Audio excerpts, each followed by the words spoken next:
What's up, Bearded Banker podcast listeners? You can catch every episode of the Bearded Banker podcast on YouTube, Spotify, Apple Podcasts, and entire episodes on our Facebook page. Make sure you guys give us a like, a follow, and a subscribe so we can keep this content going. Our special guest this episode is Tina Owens of Owens Real Estate Firm. She's a real estate broker based in Holmes County, Northeast Ohio, or as most of everybody else around here knows it as, is Amish country. She started in the industry in 2008, and she realized that she needed to open up her own brokerage and did just that just a few years ago with Owens Real Estate Firm. She was an awesome guest, gave us great insight what it's like to getting into the industry. She's hilarious. She fits right in with Aaron and I with the quick wit, the banter. It was an awesome interview. And she's probably our favorite guest interview that we've had. No offense to anybody, but she did bring us Buffalo Trace. So maybe everybody else needs to step up their game. I think that was the first time I've seen Aaron ever cry in his entire life. I spend the first part of the episode talking about how banks, well, they're just really not good at mortgages. And that shouldn't surprise anybody. It's by design that way. People seem to associate banks with the word mortgage, consider them mortgage specialists. But I talk about how if banks were only allowed to have 3 products, I don't think mortgage would be anywhere near that conversation. And again, that is by design. So make sure that you guys give that first part a listen because it may open up your eyes to a world that you never knew existed about banking. Make sure you guys give us a like and a follow like always. And all right, let's go.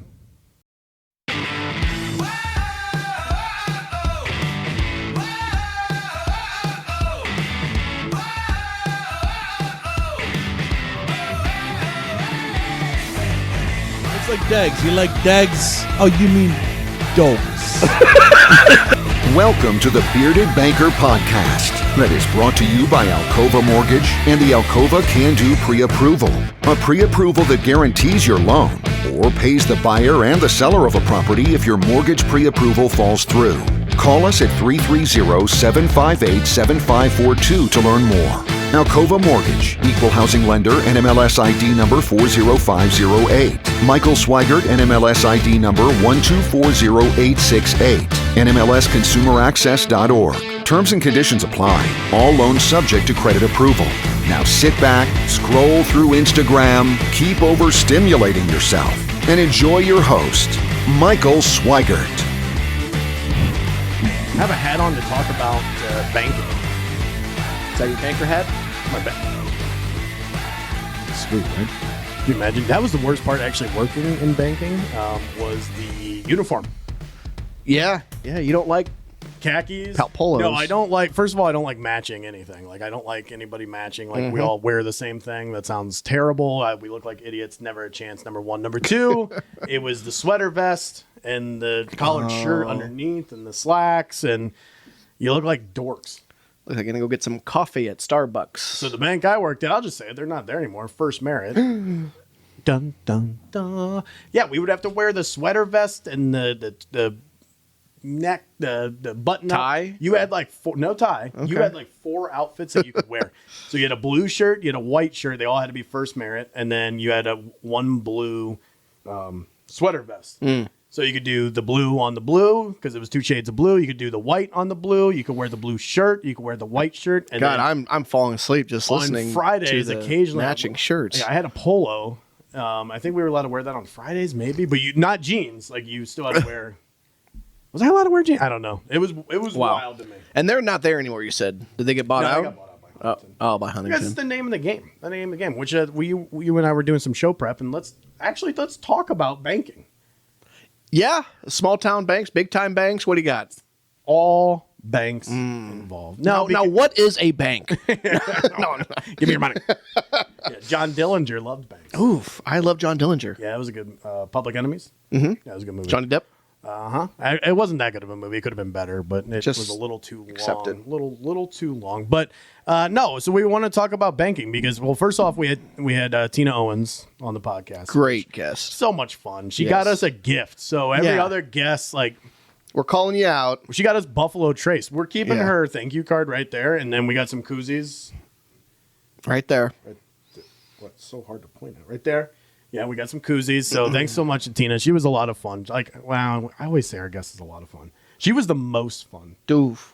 She was so much fun. She was a lot of fun. Delightful. She might have a similar personality to us a little bit, but we talked about her opening up her own brokerage and transacting she's down in Holmes County in Amish country. So transacting in Amish country in Wayne County, just, small town transacting.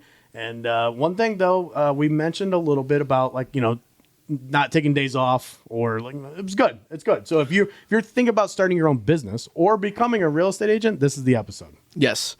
Well, that led us also into what we were talking about, pre-show prep was, small town banks, lenders, real estate agents, all the above. Why is that beneficial? But that led you down a tangent to banks. Yeah. And it's because they're in our, you have to understand the difference, because that's one question we always get. Or you go to a bank, technically, but we don't have depositories. We're independent mortgage. Not FDIC. No, I hate the acronym FDI. I don't really care, actually. But that was a question I always got when I worked at the bank. But I started in the banking industry. So I have a very good idea of the banking world. And then part of our business model, too, we work with small community banks that cannot offer government lending or maybe even certain conventional loans that they find risky. They underwrite those through us, so we're like their wholesaler. So I get to work hand on hand. I don't think I've hand over foot. I don't think I've ever used that hand in hand. You never use that term hand in hand with anybody? No, I'm 34. Why would I use that? Right? I'm just in your youth, maybe. Starting to talk about community banking. Red Rover. Let Big Don come over. No, so working alongside, that's probably more up my alley, with community banks and understanding their mindset. And in our industry, everybody just associates mortgages with banks. Yes. And I'm here to tell you, stop. Don't associate mortgages with banks. So before we even talk about the banking world and before we even talk about mortgages with banks, we have to understand, we have to go back to before the beginning. You have to understand. That was Lion King 1.5. I understand. Yeah. And then they zoom out and see the ostrich's butt. Dude, my kids love that one. Yeah, it's hilarious. I love that actually. But so let's go back to what banking kind of started as. And people see banking now, digital. What's that face for? No. Digital. We see, we never go into the bank anymore. We very rarely write checks. It's completely different. But the mindset is still the same. So the mindset of a bank is they want your deposits. So back in the day, in the 1930s, 1940s, there was community banks. And every single little micropolitan, little city had a bank. Where was your first bank account at? Oh, Nationwide. No, not National. Nation something. National Bank? City? Yeah, because it was it's now PNC. So that was your first bank account? Oh, yeah. You opened that up when we worked at Bueller's. Yeah, when we did the groceries. So very first one. You didn't have a bank account, no savings account or anything before then? Nope, had a piggy bank. Really? I don't think so. Okay, that's interesting. If I did, then my parents owe me a lot of money. Well, we'll bill you. Yeah, so, okay, that's interesting. So I lived in this really small town called Sterling. Everybody go ahead and look it up. And we had a bank there. And every little village, every little burb had a community bank. Because even in the 90s, when I got mine, the mid-90s, I used to deliver paper. Mm-hmm. So I would get a little paycheck. And it was all local, all community-based, which is why they're called a community bank. But go back to the 30s, 40s, you realize people lived inside the cities. And you would have a bank on Main Street. So if you think about any micropolitan, like Worcester, like Medina, or for people, we're national podcasts. We're listening in all 50 states. We haven't gotten all 50 states yet. But if you think about your hometown or a city that maybe has 30 to 40,000 people, right downtown, the oldest building, the most beautiful building is a bank. It's a wonderful life. He worked at a bank. There you go. Right. Even when we should have done it. When we start thinking about Cleveland. Yeah. Ever been to Marble Room? No. Me neither. Everybody loves Marble Room, right? It's just it's so beautiful. Well, it's an old bank. Mm-hmm. And that center of the town, it's right downtown, right in the center of town. That was where the banks. And what they did is they were all relationship driven. They wanted you to come deposit your money.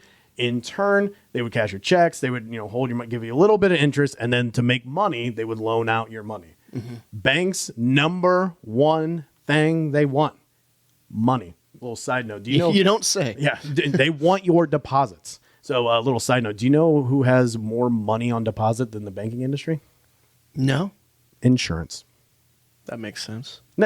And we just keep paying it. Don't even get me started on it. Yeah, That's another yeah. podcast episode of how we should insurance. have somebody on and just sit them right there and say, how dare just berate How them. dare you? Yeah. So from like, in the insurance world, and then like we get super soakers and they come in like at the end they just spray them. it wouldn't be water in it.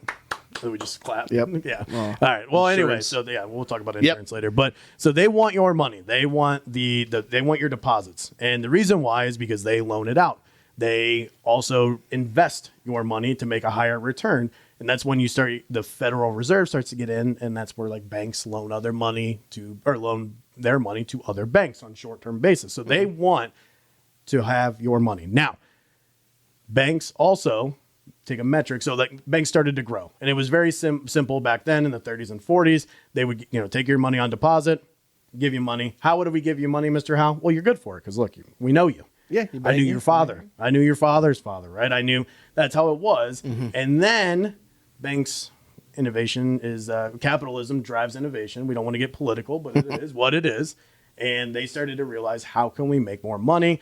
And then in the 50s, actually 1956, a guy with the name of Mr. Fair and Mr. Isaac came up with the Fair and Isaac Company, which started to take data and collect data on people how good of a credit customer they were. And then later they changed the name of the company to FICO.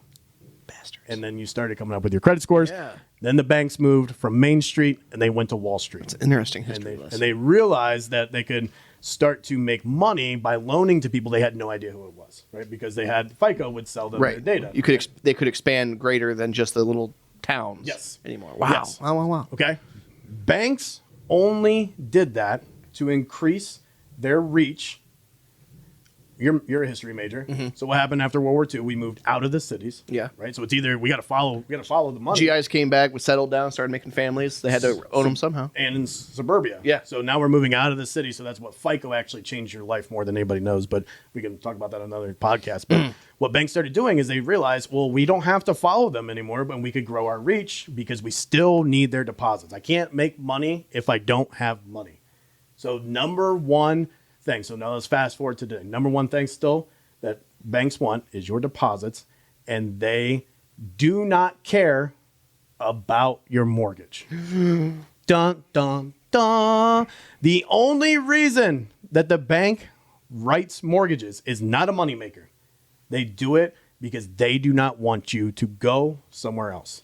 But if I get a mortgage from my small town bank that's still there, surprisingly, Yeah.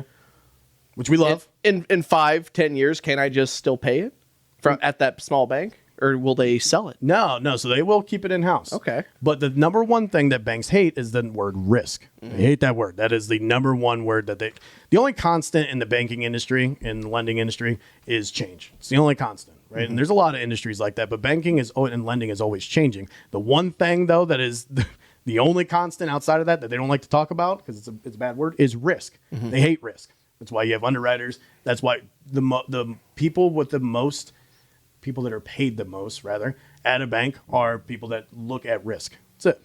So they're looking at treasury management. They're looking at their portfolio, like how their loans are performing. You have the frontline people, the underwriters that are doing that credit risk analysis. You have credit risk. You have all these people that are paid at the bank to eliminate risk. Wow. So community banks, they don't have that much. So what they're doing is they're looking at like typical 20% down, high credit scores, which is why we partner with them to wholesale through us to not take on that risk. We will take on that risk for you.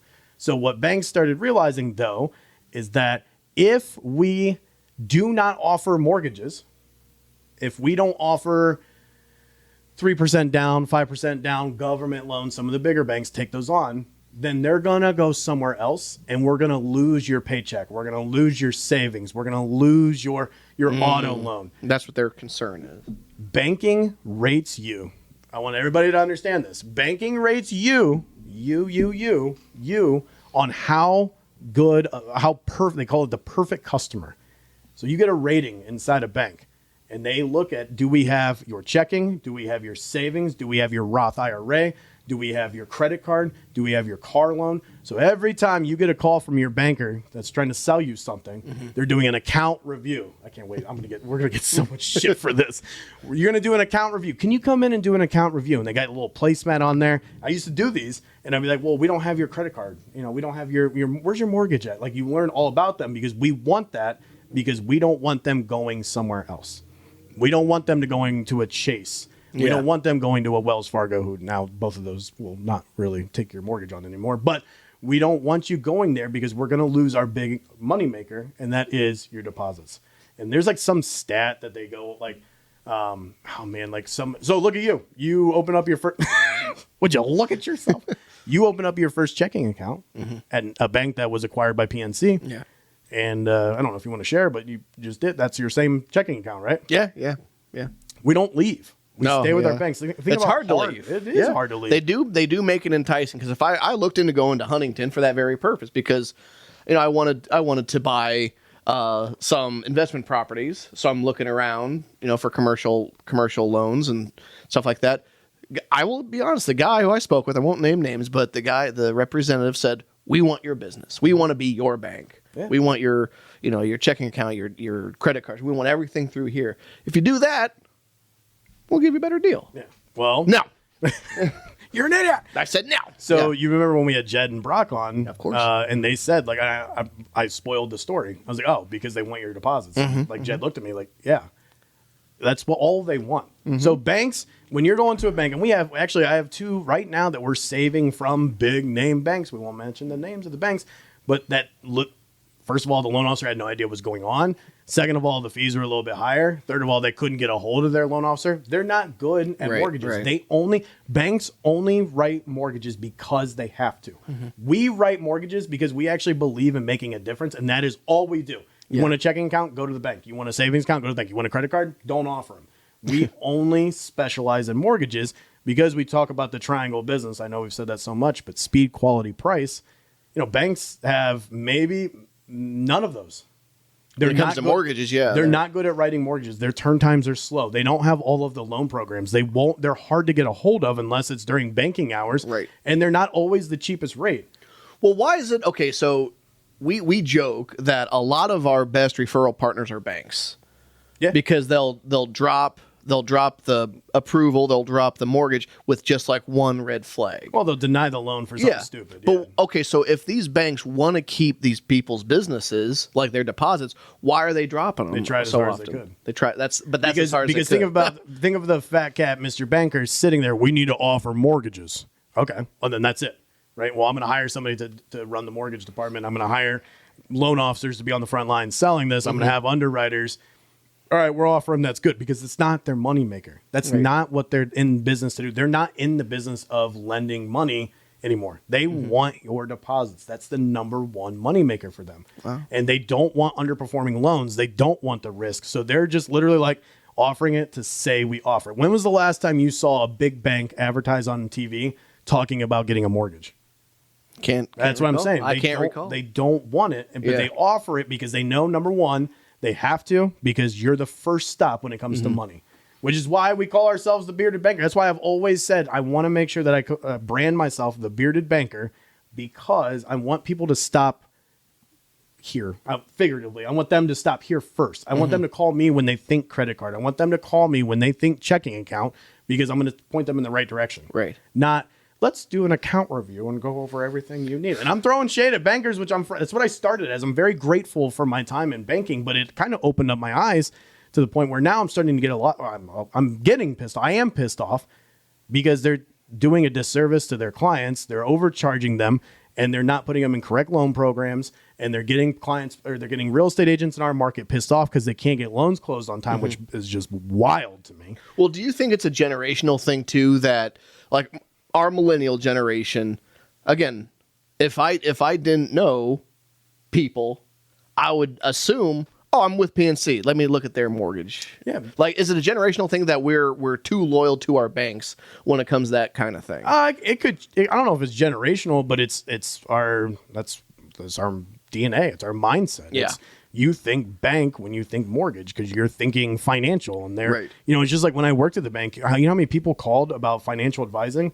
And I'll be honest with you, I had not very good relationships with, I don't know. They were fine. But I would never have anybody come to the bank for a financial advisor. Right. I'd go to an independent financial advisor who isn't being paid a salary, who isn't sitting there just waiting for the clock to run out. Oh, it's 5 o'clock. I'm done. No, I want somebody that's like, this is their job. They're invested in your success. Literally, right? Yeah. And that's similar to us. Like independent mortgage bankers are designed to be in your best interest. We are like excited to help you grow, and we're looking at your whole portfolio of when it comes to mortgages, how to grow your net worth, how to make sure you're in the best loan program, save your money for your deposits and put less down. And as long as this monthly payment's okay, like we look at that as opposed to, oh yeah, you stopped in the branch today and I got a note from the teller that said you're trying to get pre-approved. I had a real estate agent call me over the weekend. They were pre-approved and with a bank, probably not closing is what we'll call them. And the loan officer, first of all, they couldn't get a hold of him. Second of all, they were like, well, you didn't tell us about this USDA loan program. He said, well, it'll take me about a week to get your pre-approval. Yeah.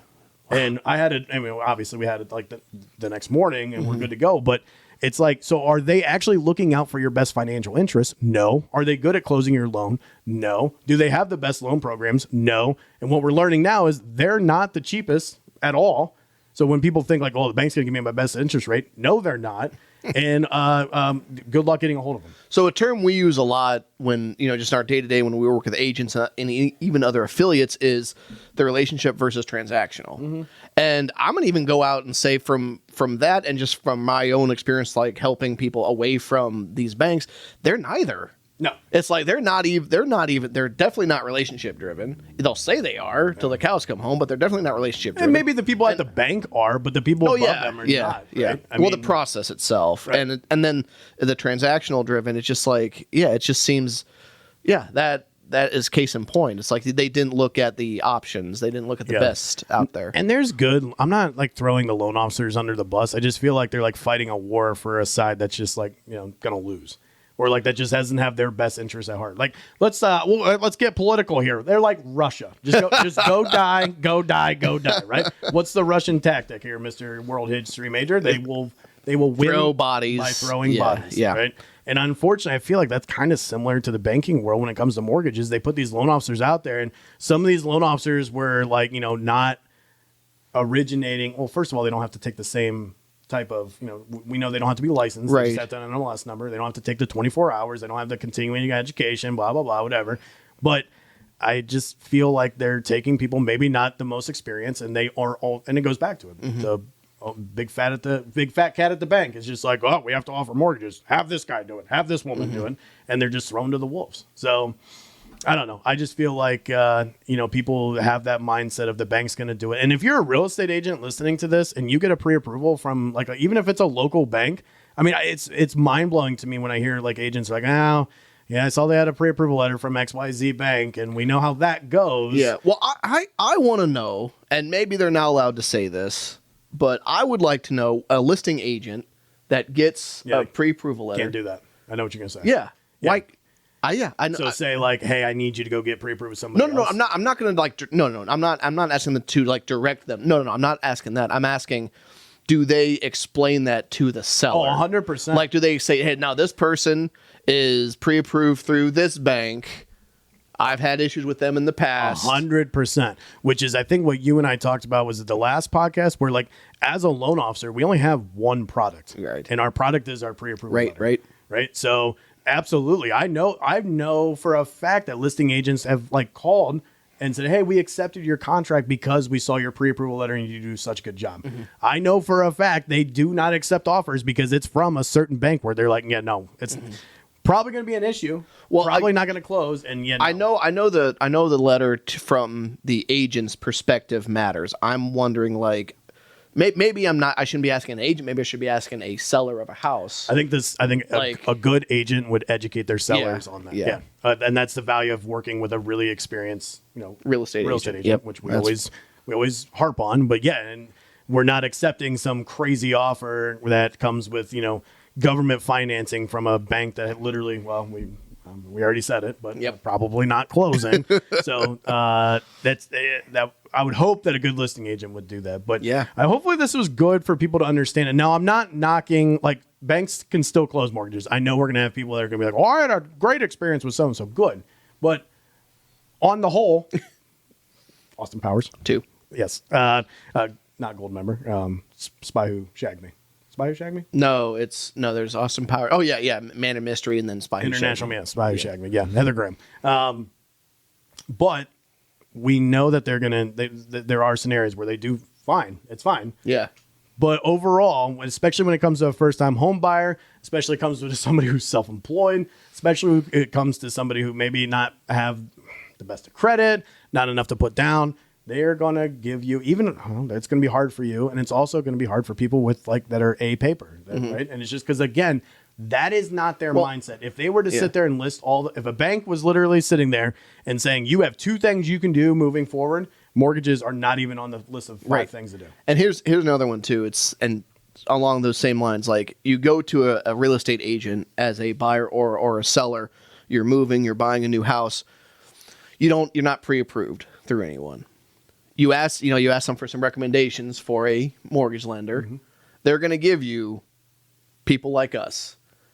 I have yet to come across a real estate agent, knock on wood, that is going to give you a big bank as someone to go to for a pre-approval. Yeah, no, because they know. They know as well. They do know as well. Now, I'm a big fan of community banks. I like community banks because they serve a purpose. They know there's certain loans that they will. Oh, we've referred out to community banks multiple times a week. Yeah. We refer to small community banks, and because they do special niche financing. Yes, right. Or if you're, we talked about some self-employed people, like, hey, why don't you just check your bank first? Mm-hmm. If we're gonna jump through, because again, we've acknowledged that we refer people out that maybe they have a better loan program than us. We will say, we are invested in setting them up for success, even if that means not using us. Right. But when it comes to those big banks, and it's just astounding that we still see a lot of people still use them, and it's once you understand the mindset of banks, and especially if you're somebody who's looking to purchase a home, if you're a real estate agent,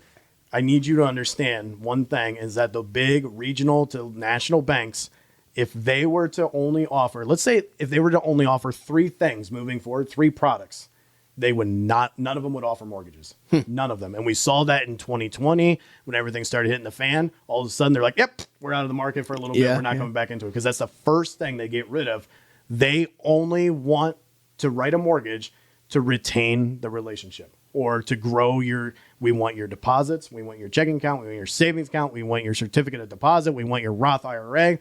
And then, oh, by the way, now we do your mortgage. Oh, we also have a credit card. Oh, we also need your auto loan. Like, we're here for those because we want your paychecks. We want your savings account. We want your deposits. That's it. And that is the entire mindset of banking. So when you complain about, they're just like doing really bad at getting my mortgage closed, it's because they don't care. They literally don't care. So you can fight all you want there. All these big banks come after me. That's fine. I'm from a big bank. I started in a big bank, and I still I see the writing on the wall. I know it, and I remember being there. So let's go to the phones. First of all, how dare you? That would be cool if we had some live phones. But anyway, all right. Well, let's get to intern. Yeah, let's get to Tina. Tina was she had to drive. That's one thing we didn't realize. Like, just 2 counties away. It's like 50 minutes. Yeah. It's 50 minutes, and it makes you barf. We went down and visited her a couple days before the podcast in her office and her team, and that was cool. I haven't really been to Millersburg that much because I'm not a big fan of Amish country.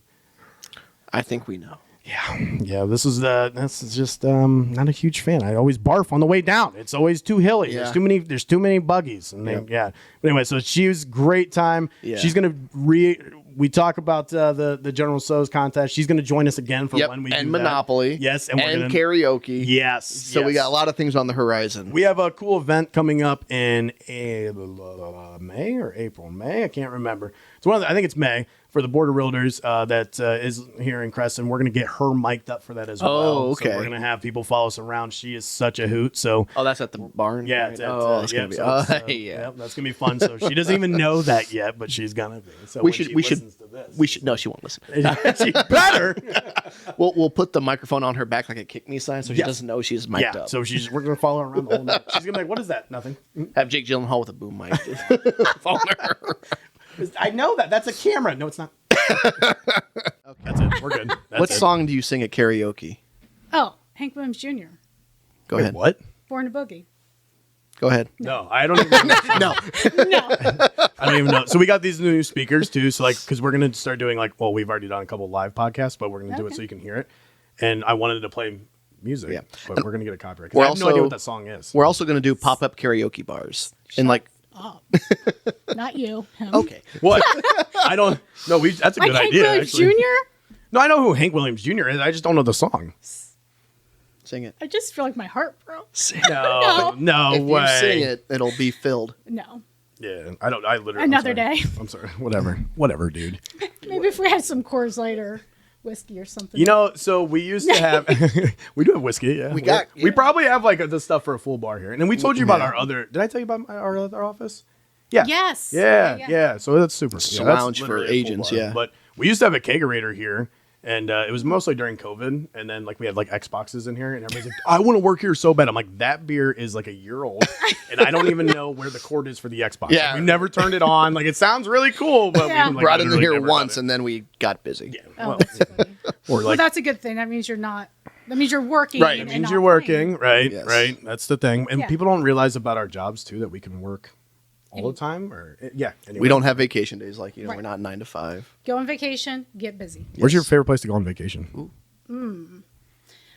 Okay, this is going to sound corny, but anywhere with my husband Bill. Aw. So whether we go vacation, Chuck E. Cheese's? yeah, maybe not anywhere. Though. Charles Entertainment Yeah. Cheese, by the way. Maybe like the beach. We like to go to Kentucky, Tennessee, just anywhere. Aw. Yeah. You don't have like a favorite spot? No. Really? Have you been to a spot that you've gone to multiple times? Myrtle Beach and then Hocking Hills. Okay.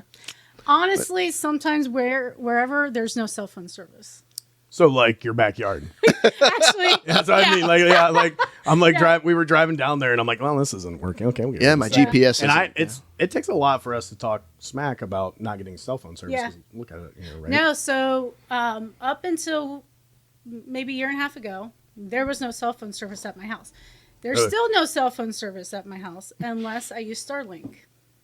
We were talking about You have that. Starlink? Too, yeah. Yeah. Yeah, isn't that cool? And I have to do the commercial because they don't have residential Starlink at my house yet. So then I have to pay more I didn't even know that. for Wow. the commercial. So there's 3 types. There's commercial, residential, and then like the camping version. And what's the just Camping is the same streamline or whatever as commercial. huh, But you it's can cheaper. take it with you. No. Oh wait, so yours Portable. you can't. Yours is not portable. No. Well, I guess it could be. Okay, so What my you're brother, doing. so my brother has one, and everybody always asks about. There's a camper out back, so Yeah. he parks it here, and nobody's living in there, but that we know of. We hope, yeah. But yeah, that we hope. So he was traveling throughout the U.S. and because he works remote, and he bought Starlink, and it was like plug in. You know, it's just this little thing, and it just Yeah. plugs in, and within like 30 seconds, you're up and running, and it's super fast, high I speed think internet. in theory you can do that with mine, but where I live, it has to be on top of my house. If it's lower, Oh. it doesn't get enough service. So I think in theory mine could, Yeah. if you wanted to climb up on a roof and uninstall it every I do time. not want to do that. Is it on? It's on your roof. Mm-hmm. Huh. Interesting. Interesting. I don't know enough about Starlink. You know, I like wish I people did. don't understand that, like all these. So, like the northern part. You're from Holmes County, Yes. Amish country. Let's call it what it is. Let's call it what Yep. it is, Amish country, right? In And Glenmont, so we're in the western part of the county. We're the That's- foothills of the Appalachian Mountains. is that true? Yeah. What a Holmes beautiful County way to is put that. One of the most northern counties, part of the foothills. All I remember is being in high school, riding the bus, and almost barfing every time I went to West Holmes. Right? Like that's all it is. It's just Hills and like curves. right. Yes. And then like so, I thought it would be better driving, and like it was just still. Yeah. It's a lot of hills, yeah, and because like it's wild that you get just a little bit north, and it's not. Really Can your Tesla Over like here. go through the hills and the turns Oh, yeah. by itself? Yeah. Okay. I didn't drive Really? down there. Yeah. Oh yeah. Yeah. By itself? By itself. Yeah. It's got autopilot. You just press it down, and then it's not the best now because they got sued. So you have to keep your sounds terrible. You have to keep your hands on the Oh, wheel, yeah, I saw the and then article. it watches your eyeballs. Yeah. Right. So like, yeah. what's the point? in Yeah, why autopilot else you have there? autopilot? Yeah. then- So yeah. they make a device that you can put on the steering wheel, and it's a little weighted, so it just feels like it's a hand grabbing it. And then I just wear sunglasses or put a hat. And I just feel like they're months away from developing like an autopilot, like in Airplane. Did you ever see that movie? No, a long time ago. Oh, That's you know Bill what I'm thing. talking Oh, about? airplane. Yeah, Yeah, blow up. That's what's Yeah. gonna be there. Yeah. All right, well, that's good. wish. So anyway, so you're down in Amish country. Yep. And Born and raised. born and raised, never left. Well, I went to Hawking College. Okay, so you That's left. about it. You left. You left more than I did. So I hated living in Sterling so much that I moved to Creston, Okay. and then now have a business in Burbank. Yeah. So I got all three. Did you know this is the only stoplight that we've said this 100 times in Norwayne School District? Oh, I did not know It's that. our only break. That's all we got. Yeah, yeah. it- Just go to the stoplight. We're right there. Yep. We're Nice. right there. Yeah. Yeah. Good stat. Yeah. So you've been there all your life, and you've been a real estate agent for how long? Almost 16 years. okay. So I got licensed in 09, which is probably one of the worst times. Yeah, I was gonna say interesting time to get Or a the license. best time. To me, it was the best time because it was slow enough to where you actually learn Yep. what you were doing versus putting a sign in and then waiting for the offers. That was not the market in 09. I also think that you didn't have bad habits. Right. You couldn't Right? afford to have bad habits. Yeah, you couldn't afford to have bad habits. You didn't have bad habits, and because everybody had terrible habits in 2006, 2007, and so like I know a loan officer that got licensed in 2008, and some of the stories are just unbelievable. Like they worked for a small mortgage company, and they would send the loan packet through UPS. Like it's all closed, it's all funded, and it's sending it to the investor, and they're like, yeah, that investor's out of business. So in like the mortgage banking world, if you do that and it doesn't get delivered, that is on your warehouse line. And you like, so if it's a $200,000 loan as a small little local mortgage bank, like that's a lot of money. Yeah. And you have to service that loan. So they're like, they literally got a hold of the courier, like UPS, where is this truck at? They picked it up here at this time. We need that document. They found there was 3 loans. And they drove all around Ohio to get it. And they found my them. gosh. Because if they got delivered to those investors, Yeah. it's done. Because they went out, they just shut up shop like that. Yeah. So anyway, we're not going to talk about 2008. You want to get depressed? When I was getting my license, before you take your test, you have to have a broker sponsor you. And the one broker I called, they literally laughed and said, "Why are you getting your license?" And then I thought, this conversation's over. Like, why do I want to go to a broker who automatically has no support? Is Yeah, literally just telling laughs. you, what Yeah. are you doing? What Wow. are you doing? What are you Which, I mean, doing maybe down it was a good question because nothing was selling, but I am, there's my coach, it's going to fall down. It's fine. Not this, the whole building is going to fall oh, down. good. Yeah. Actually, this is a little side note. I'm glad I'm here. Yeah, you're Yeah, fine. This yeah. is a little, Sorry, No, this is a- that's- just got to run faster. when than it's me. his time, It's fine. Aaron just like jumps over. It's like the bear roll. The next noise it makes, he's Yeah. going to do it. And we're just going to watch him run. Yeah, no, actually, so this is a little side note, but my coach, he has like a friend mentor that owns a real estate brokerage in like Cincinnati, and he will not hire agents that are already agents. Oh, yep. Bad habits. Bad habits. So it goes. So it that broker that you or whoever was going to sponsor you or whatever. No, I was just starting Just the process. Trying yeah, to figure out okay. who. Basically, I wanted to at least talk to 2 or 3 different brokers Mm-hmm. to see where I felt comfortable. And that's what new agents don't realize is that you're not getting interviewed. You're interviewing them. Exactly. Right. And Yeah. it's not the same for loan officers too. I mean, it's, we make our own paycheck. So Yeah. it's like, is it a comfortable fit for myself to run my own business out of? So I think that's the biggest misconception. I interviewed for this position in sweatpants and Crocs, and not by design. Though it was. so he passed his test. So wasn't expecting to pass it. By yeah, the the way. test, I'll be honest with you. The test was pretty difficult. Yeah. It was, yeah. So he it's passed it, and he was so excited that he just came back down, and he's like, Well, no, sweatpants, Crocs. Oh, I'm like, yeah, come on Yeah, in. yeah. Everybody's in here today, and it was Yeah. interview. it was during yeah. COVID, and I'm like, yeah, come on in, and yeah, sweatpants and Because I want to, if I'm going to take the test and be stressed, I'm going to be comfortable. Right. And I swear, I never wear Crocs outside. I did on this one day, I don't blame and you. I don't just, even, and I we don't were even- here. I don't even own Crocs, so that's pretty impressive. Do you own Crocs? God, no. Yeah, that's right. Oh God, no. Okay, No. I No. wasn't. I look Never like? my What do you entire mean? life. I was an anti-Crocsist for several years, but Doesn't then work. I got enlightened, No. and now they're a part of my usual rotation. Yeah, I mean, my kids love them, No. but they're 6 and 4, They're, so they're, have you ever tried them on? Yeah, there's like At nothing home, to them. You know, they're like just like slippers. They're protected slippers. what are For they? gardeners. Yes, That's how it started. Gardeners and homes. For Hey, have you ever had Hey Dudes? No. So those are like the slip-ons. I feel like I'm not as fancy enough to wear them. No, this is how old I'm getting. Is that I wore those for like a couple weeks, and then like I had the like most severe foot pain because there's no support. On the Hey Dudes. Yeah, there's no support. So I feel like Crocs would be the same thing, right? No, Crocs have support. I don't think They got so. nice little cushion. I heard they do actually. have It's- good support. The technology is beyond. I don't know how we got it. We reverse engineered it from a transformer or something. Beyond the mysterious beyond. But yeah, Elon must have something to do with it. I'm sure. But no, try them, both of you, and I will accept your apology. I used to have a pair of flip flops that was branded. It's a little different. Crocs, That's That's acceptable. little different. But no, I will not wear Crocs. I'm gonna go to the store right now. So I used to Crocs wear. sponsor us. Get Tina I mean, I'll be cool some. with that. Get Tina some Crocs. Starting to get expensive. I'll get sponsored. by There's a Crocs. lot of That's fine. preconceived Yeah. notions about Yeah, Crocs. that's fine. Yeah, we some guy told me, or no, it was a guy. Somebody told me. Well, I used to wear flip flops all the time. Like actually, if you look like 10 years ago at like the way I left my house, it was terrifying. Well, I mean, it's not that much better, but like at least I like get a haircut every once in a while now. But they Great said mullet. I shouldn't. 20 minutes. I owe you $5. All right, so now you're gonna be a regular Yeah. part of the podcast. Yeah, I'm gonna call you every day. Tell me. You don't know what you've Speakerphone, done. great mullet. You don't Okay, know that's what enough. you've Thank you. That's That's it. That's perfect. Thank you. That's hilarious. Just don't be jealous. His mullet is gonna be your picture when you call him on the phone.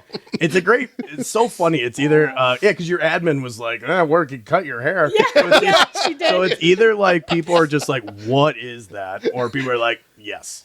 Like there's no in between. So I don't know how much longer it's going to get. It's starting to, like, I have to like do my hair now. Yeah. But did I tell you, like, so I was talking to somebody. I'm like, they're like, what do you got going on Zoom? What are you going on with your hair? I'm like, I'm growing a mullet out. He's like, what? Like, yeah, it's like a new haircut. I don't know how I feel about it, but when I put a hat on, Yeah. it looks really good. And he's like, you understand what you just said.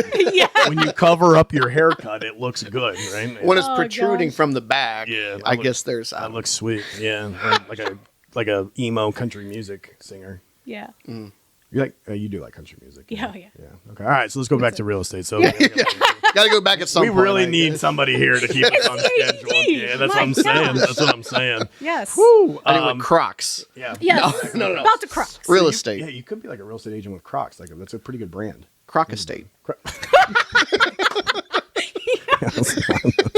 I'm dumb as Oh my god, that's hilarious. trademark pending. Yes. We will sue. We Yeah. will sue. All right. My client's daughters called me a real estater. A real estate. That's not bad. That's not She, bad. she was like Yeah. 7. Yeah. Well, that's a real estate agent and realtor Right, put together. right. Yeah, a real yeah. estater. Yeah, real estater. So now it's a joke. Does it bother you when people say like realtor? No, I don't care. Just call me. Yeah. Just call me for real estate needs. I don't care what you call me. My dad always used to say, "You can call me whatever you want, just don't call me late for dinner." Exactly. Yeah. Same concept. Yeah, look at me. Yeah. Look at us. That's a real idea right there. I know. Don't call me an agent. Don't call me a realtor. Just call me Tina. Just call me Tina. Oh, That'll make sense. We'll post that early. That'll make sense. Yeah. Actually, we could talk about it. So we want to say like that's going to be your new marketing campaign where it's just you staring very seriously. And, Well- and you're not moving. You just, or maybe move a little bit here, and then it's just the song Tequila playing, and it's like near. Tina. There's the trailer. That's the There it that's is. the- There's the that's trailer. All right, perfect. I Because think the hard part would be me being serious. yeah, that's a And good straight. point. I could I just need just a half a second, and then we'll just freeze it. frame That's it. all you Right? got. Yeah, and then you Yeah. stand there, Tina. That's so good. That's Don't where worry. AI comes in. That's Yeah. right. Yeah, I know a guy. So you got into real estate. When was it like the first? Because you're with your first broker. When was like that first moment? Like, oh man, I'm kind of good. I'm gonna do this forever, or like this is gonna be my job. Did you start it as a part-time No. gig, or you went in full-time right in the so- beginning? It was a juggling act. So Yeah. a lot of people during that time, people were getting laid off. So unfortunately, Bill was one of those that got laid off. I literally had 3 jobs. So I was starting my real estate career. I worked full time at Comfort Inn, hospitality, and I worked at a gym. So at one point, I was working 4:30 a.m. to about 1 p.m. at the gym, 3 p.m. to 11 p.m. at Comfort Inn. And then real estate. In real estate, because you're new, so what are you doing? Yeah. You might have some showings, but well, of all those 3, go ahead. on the average, most agents aren't new agents aren't 12-hour days. Yeah. You're Right. new. So of all those three, it's like is that when you're like, okay, I want to do real estate, not these Oh, other I two, knew or- from day one of school, real estate was going to be my full-time gig. Gotcha. It was just a matter of how long. How many feet are in an acre? 43,200. It's been 16 years since you took the class. Yeah. I was gonna Basically, say like, nobody knows. You ask any new agent that just gets licensed, they're like, yeah, it's like, is it 43? I don't know the number. Yeah. Google it. Yeah. But that's it. Yeah. Intern. Intern. Well, reverse question, same side of the coin. Like, was there any point that you said maybe I made the wrong choice? There was times where I doubted just because bills keep coming in, commissions not coming in. So you're just like, what am I doing? But I just knew. Kept on. I just knew. Yeah. Yeah. Very So I good. just I feel like we all just have kept that going. story because, like, I don't know if I shared with you, but when I first started, I was like pretty alone, and I'm like, I didn't know like USDA had a front end ratio guideline. I thought their back end was 43%. I didn't know you needed like a credit waiver to go over 41%. I'm just talking lender, but I'm just pre-approving people like nobody's business, and I'm like, nope, this is good on a spreadsheet of mine. Like, I had no idea the guidelines, the student loan guideline. I don't know. I was just like, yeah, okay, this should be good. And I worked at the bank. This makes sense, and every single loan closed.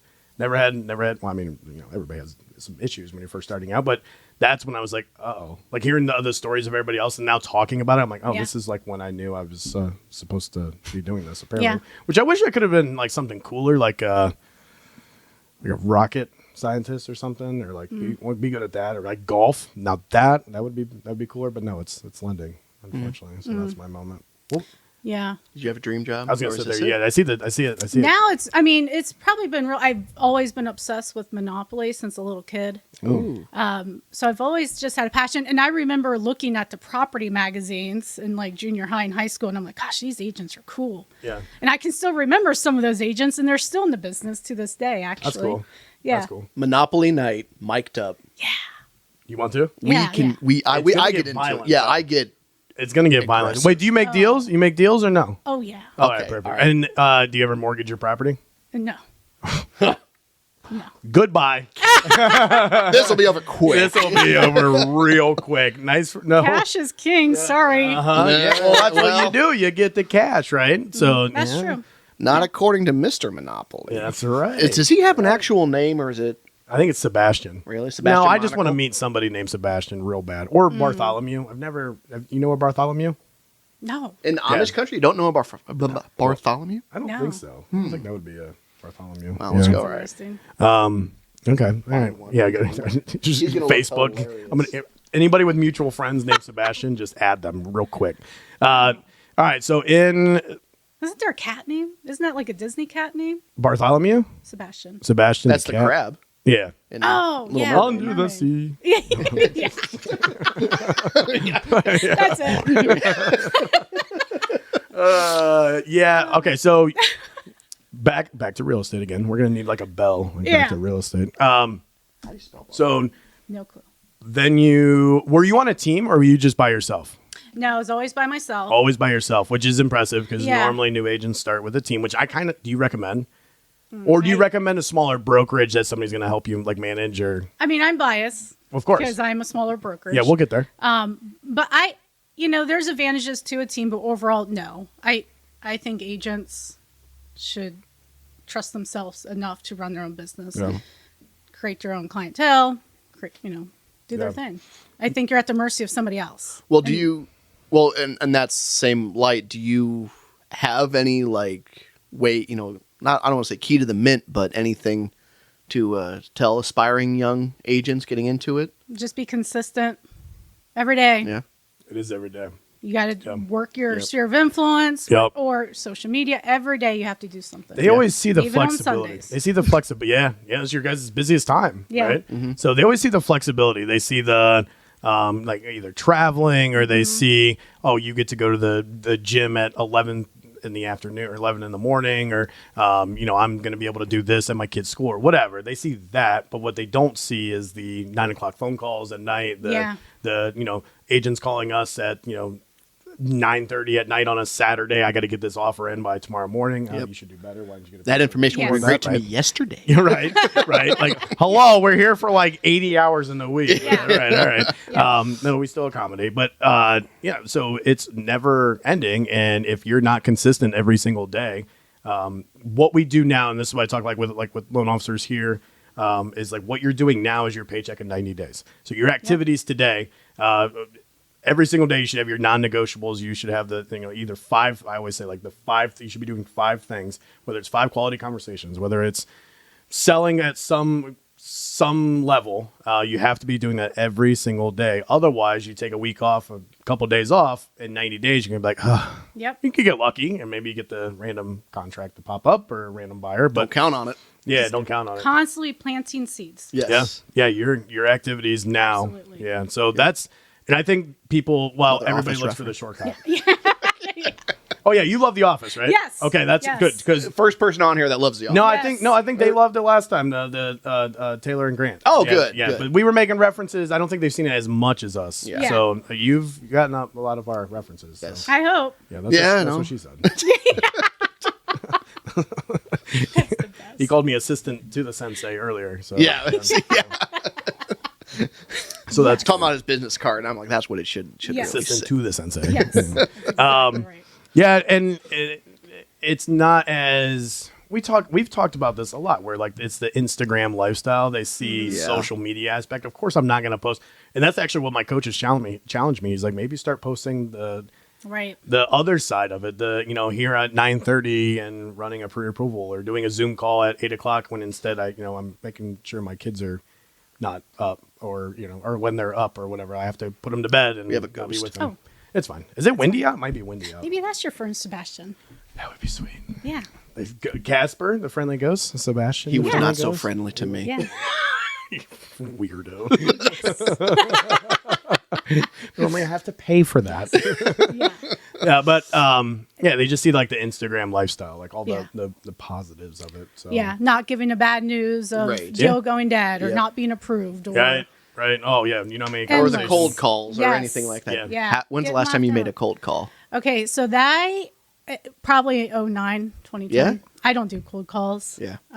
It's Lucky. never been my thing. You don't have and to. here's the thing, Yeah. like with real estate is there's no right or wrong way. Mm-hmm. And cold calls, never my thing.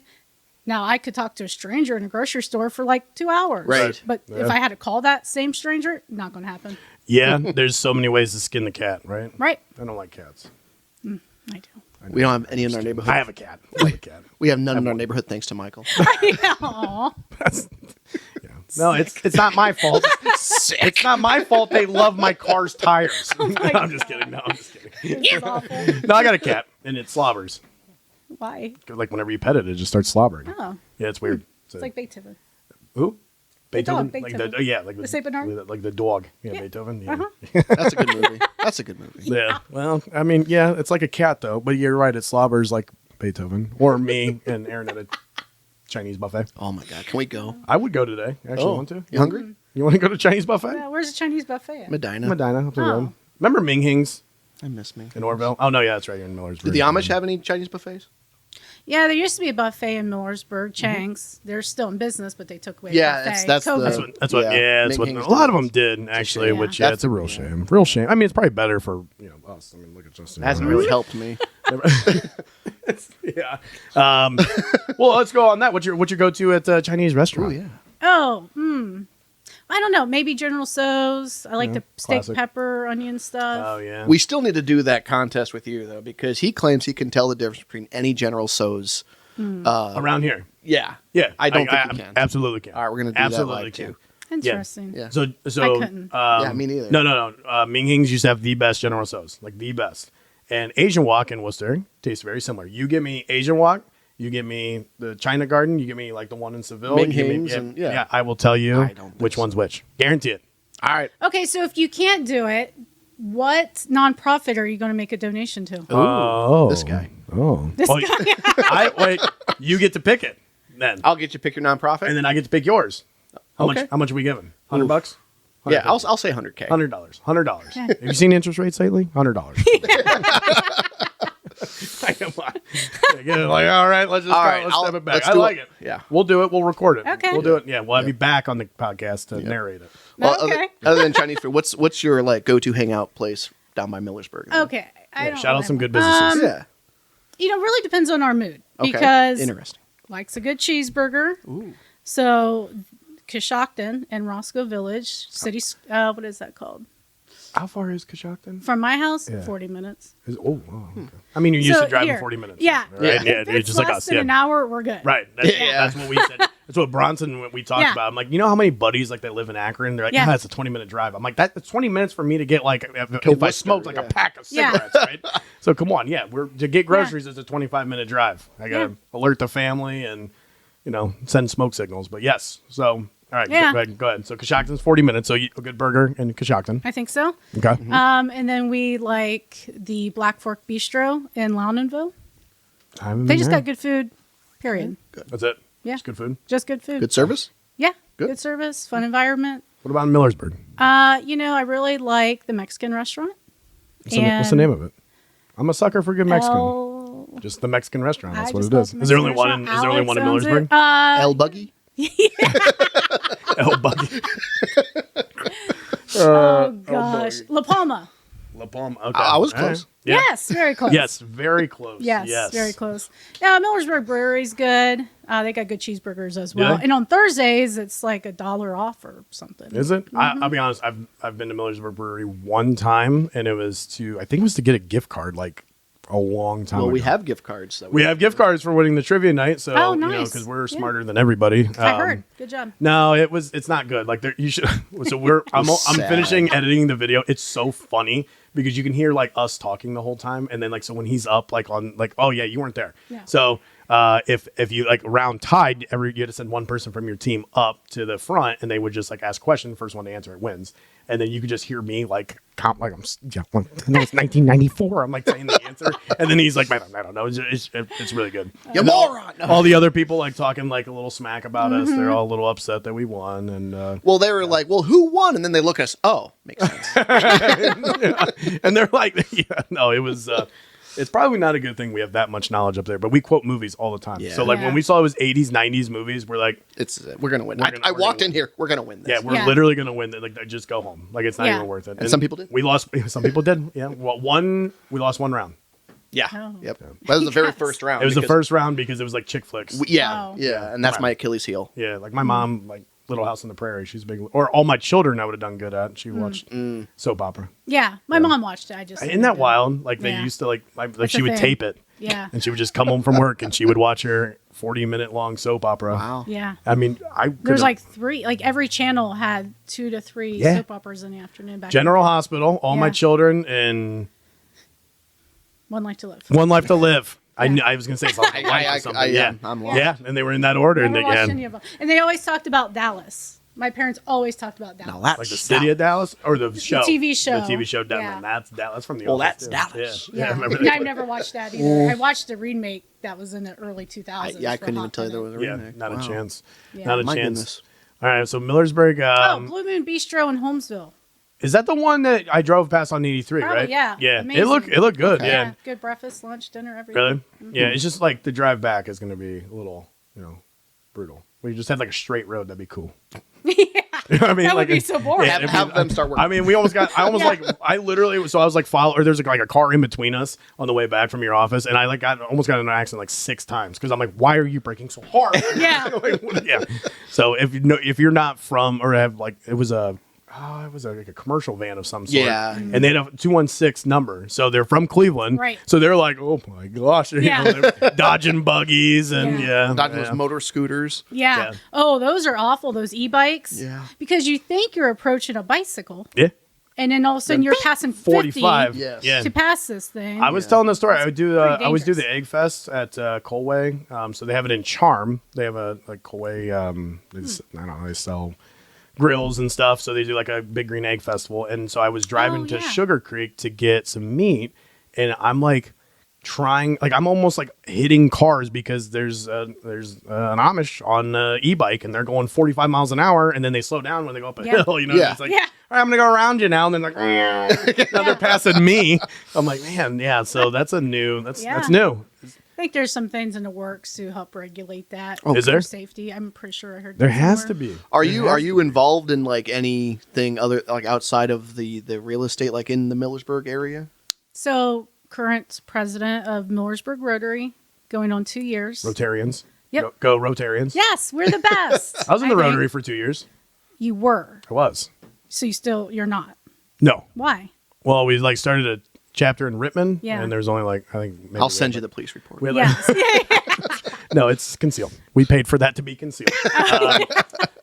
Yeah, so we only got like 5 people to join, and then it just never really took off. And for me, like maybe now at the bank it was tough. Yeah. You know, like that was hourly, and I could probably do it now, but I don't know, it's just still I feel like I'm kind of spread a little Yeah. thin right now. So, Well, but- I think that's sometimes the problem when you're self-employed is you feel like you just got to do a bunch of stuff. yeah. Yeah. And then all of a sudden you realize your Too plate's much. completely overfull. I just did a bunch of stuff, and now it's yeah. And you're like, oh, pump the brakes. Yeah. But literally yeah. pump the brakes. Yeah, so I don't. Worcester is a pretty big Yeah. Mm-hmm. Rotary Club. I know that, but yeah, I don't know. I mean, So the Rotary Club. Yep. Anything else?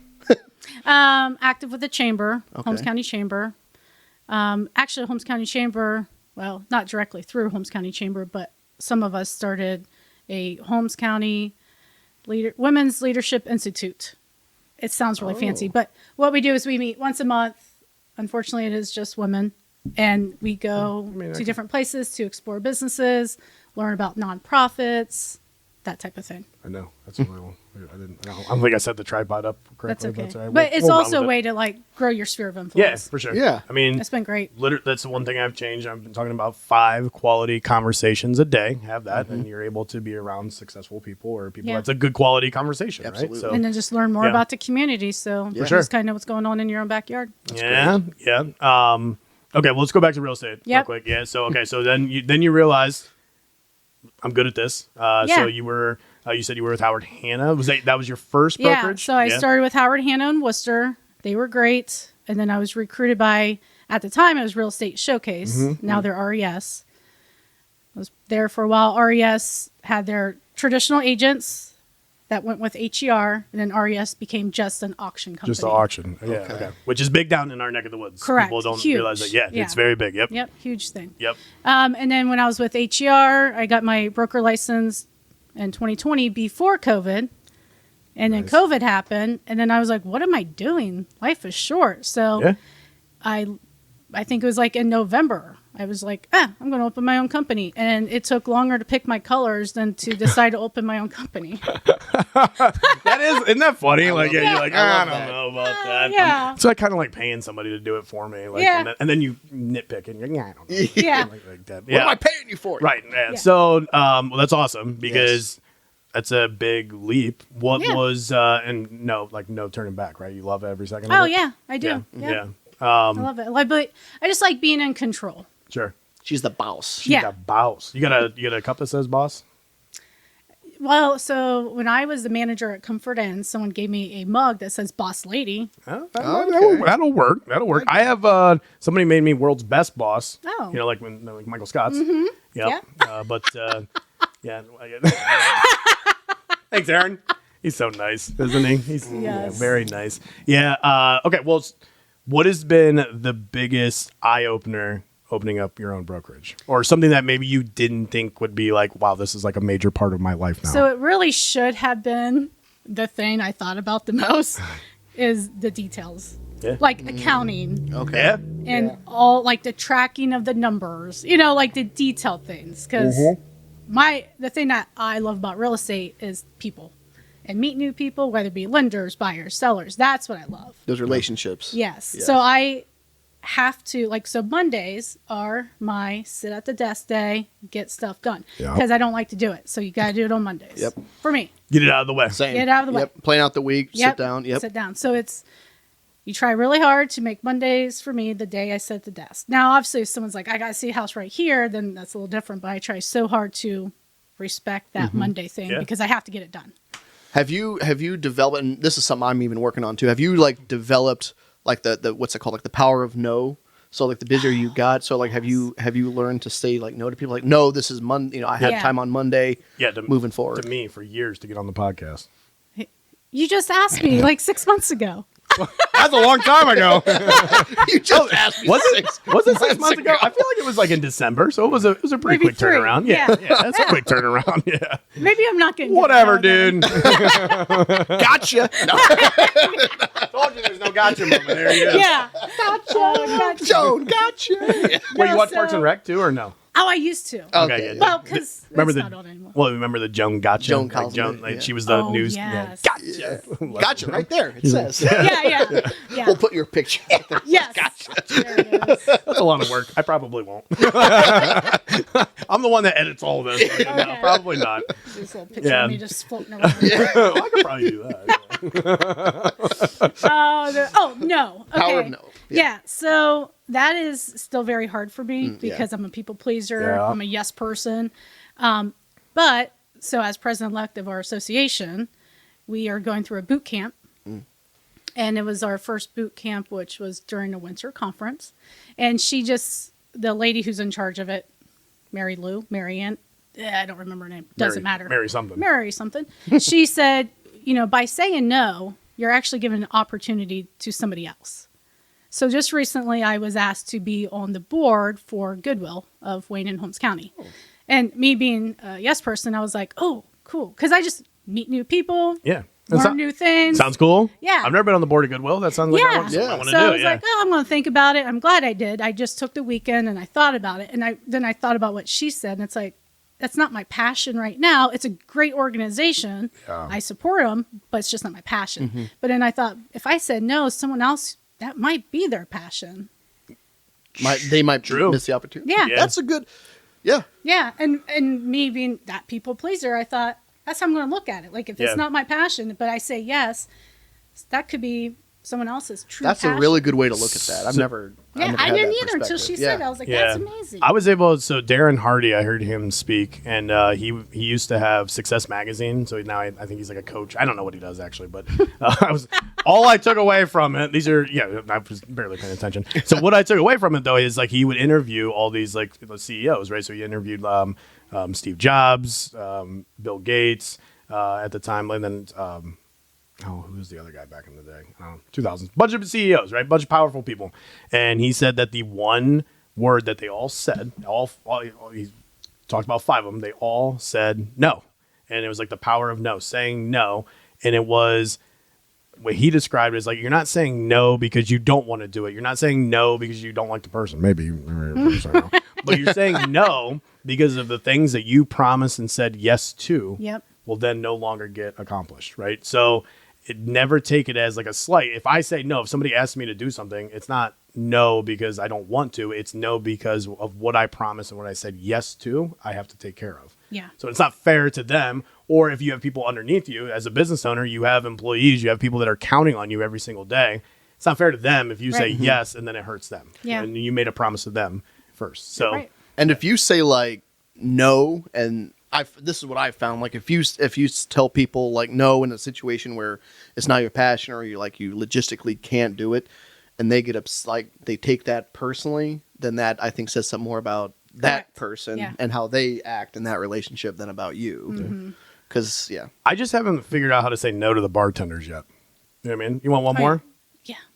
I mean, like it naturally came out. Yeah. Does the Pope wear a funny hat? Yeah, absolutely. I better. I want one. Yes. I mean, wait, are they going to go bad? No. Well, no. Just try it out, I guess. Yep. Yeah. Okay. Well, I'll work on that one.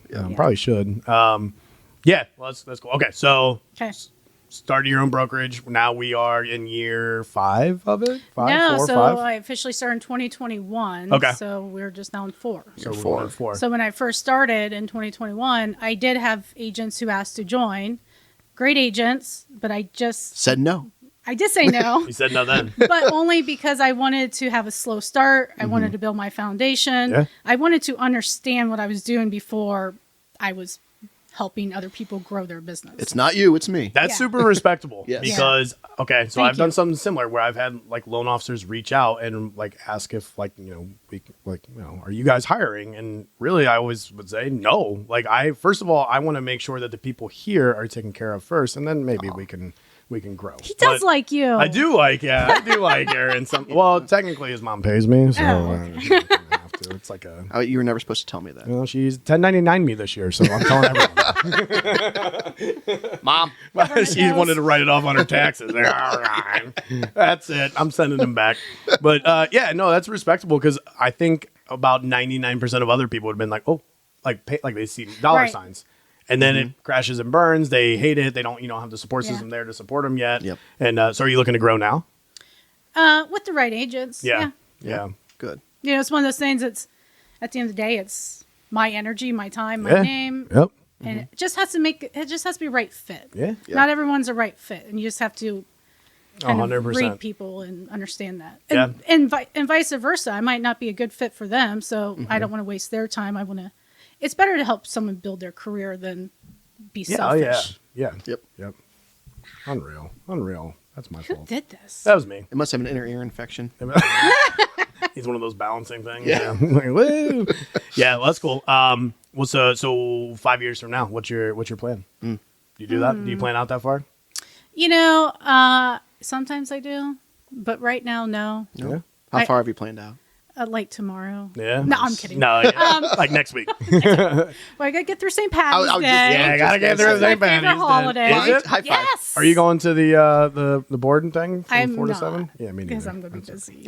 We're gonna release this after St. Patty's Day. So Yeah. Amy's like, see you Monday. I was like, sure. I'll send you a picture. I was about to wear green and like my Irish hat, but I didn't because I wasn't sure when we were going to release this. Oh yeah. No. You should have. Yeah. So it's green.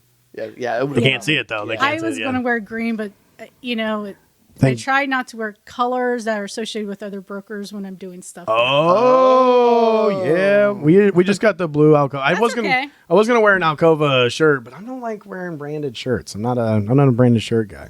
Yeah, I had a polo on today at our board meeting, dressed up real nice. He walked in here. I was like, "What the hell are you wearing?" Yeah, let's take that off. Literally, it's the first thing I did. Change. I'm like, Yeah, nah, it's nah, like, nah, I'm I'm not Actually, doing this. I've never what seen you him- were wearing. Yeah, that's normal business casual. good. Normal Okay. business casual. I had like little slacks on and like Yeah. No, I'm like, I get in here. I'm like, not a chance. Not a chance. Yeah, I always do like Zoom calls, and so like my entire office in there has like just clothes everywhere. So depending on like It's horrible. if I'm going to, wait, it's horrible. It's fine. Nobody goes in there. So like Yeah. I'm like, I'll wear comfortable, something comfy. If I'm going somewhere to like I can change into a pair of pants and like a button up shirt, or like I Yeah. have my suit jacket in there, like just in case. But yeah, no. That's smart. Typically it's this. Except now I have to wear. I told you we have a new loan officer. The office is a little bit buzzing now, so I can't walk around with no shoes on. Sure you can. Yeah, I just do. Have you ever seen my feet? No, I don't like feet. I don't look. Oh, I yeah, got- that's not way more. I just look up someone's You get those eyeball. off, I'm gonna jump over this. Yeah, I'm table. done. I'm out. See ya. So that brings us back to Crocs. At Because least those they cover them up. They cover them all See, up. first full No, circle. I mean, I don't care. People wear flip flops, great, whatever. Yeah. I wear them all the time, but I'm just not going to look at someone. So that's what I was telling her. Is I used to wear sandals all the time, and then somebody told me, they're like, I should never see a grown man's toes unless we are at the beach. I said this. And I said, that's actually a good point. Like, why am I wearing flip flops into Lowe's in Worcester? Like, what am I doing here? Because your feet need to be free. Now, wait, free no. for what? Yeah, no. My little- Life. which little piggy went to the market? Yeah, those little piggies stayed home. Yeah, this little piggy had roast beef. This little piggy had none, and this little piggy went. Okay. All right. So yeah, nothing big on the horizon. No, just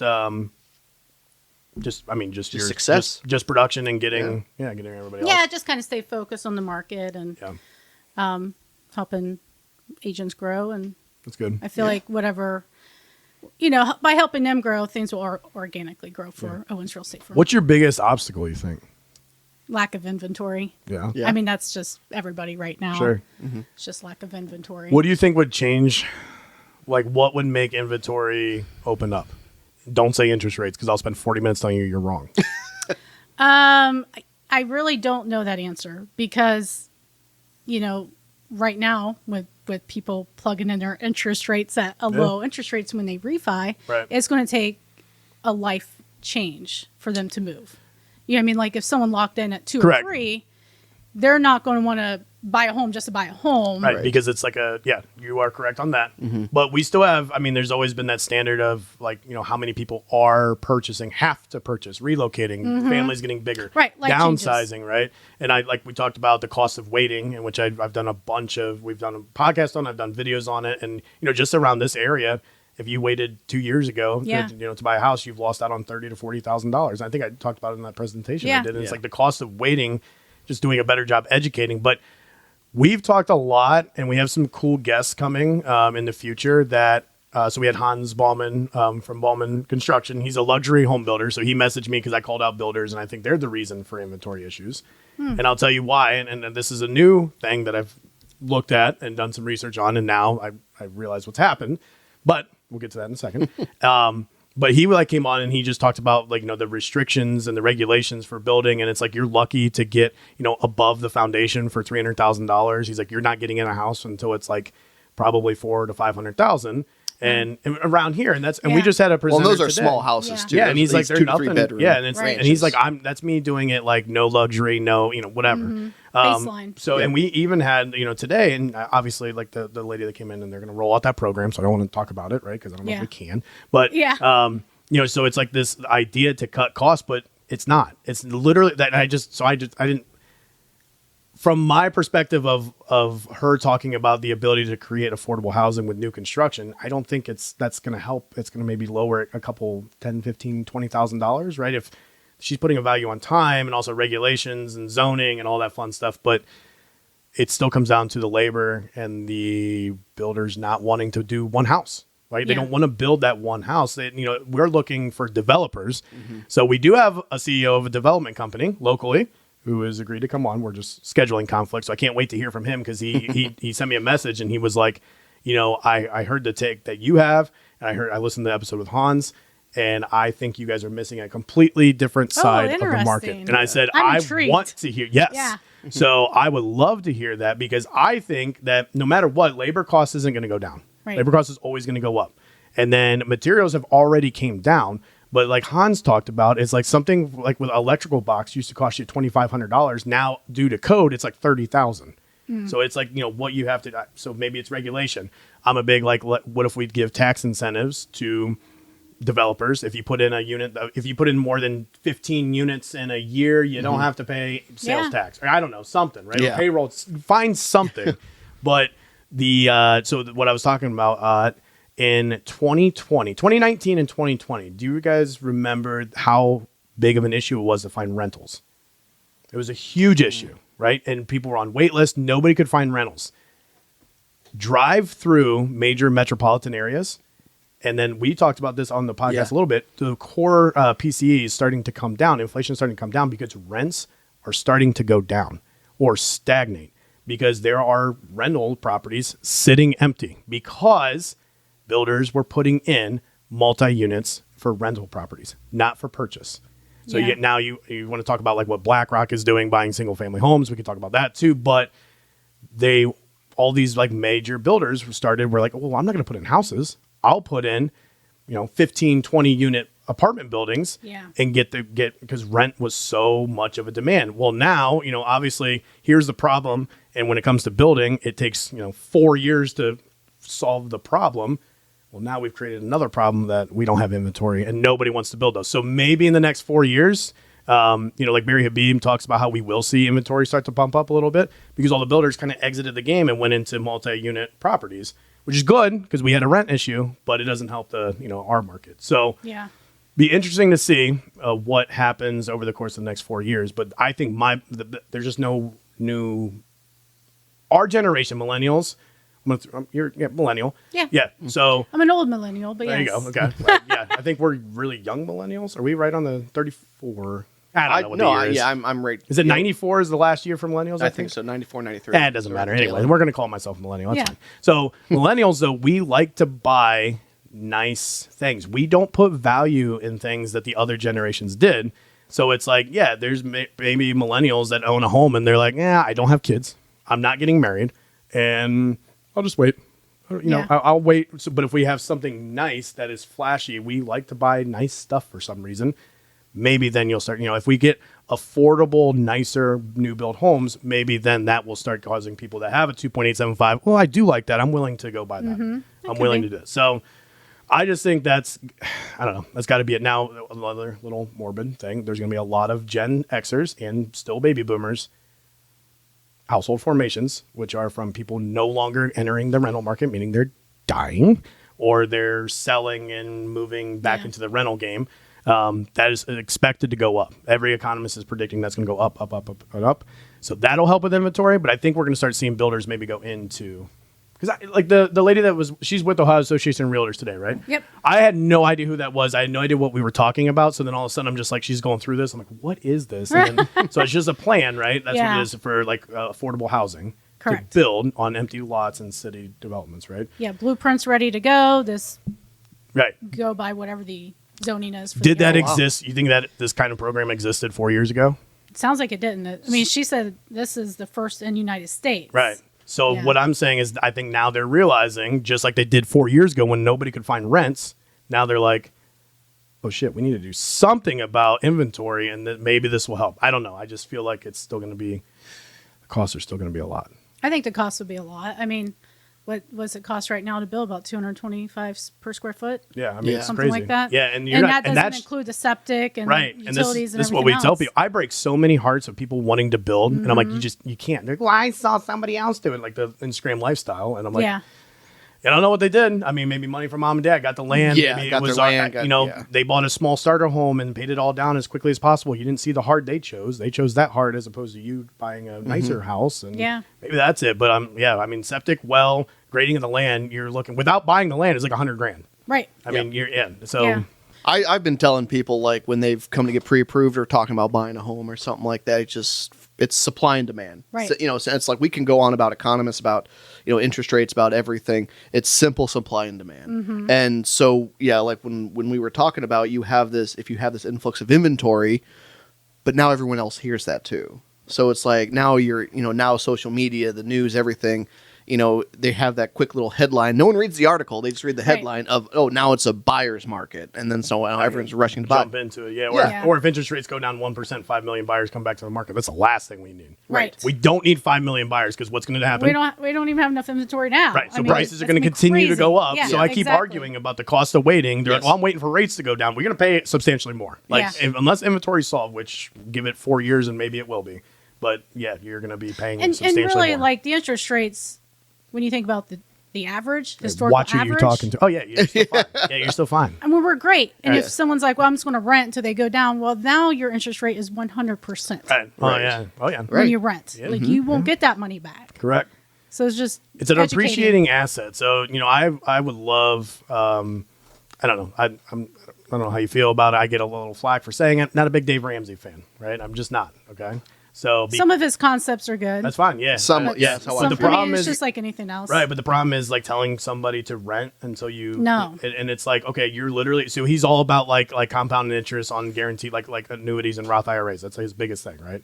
And you look at a house and it's exactly like what's index annuity? That's what it is. It's exactly like an index annuity. So an index annuity is when there's gains, you get the gains. If there's losses, you never lose what you put in, right? A house has appreciated 78 years since 1941, and only 4 years did it depreciate, which I remember telling you about this, and that was the 5 years, I'm sorry. 4 of those years were after the Great Recession, and then 1 year was a 0.1% reduction.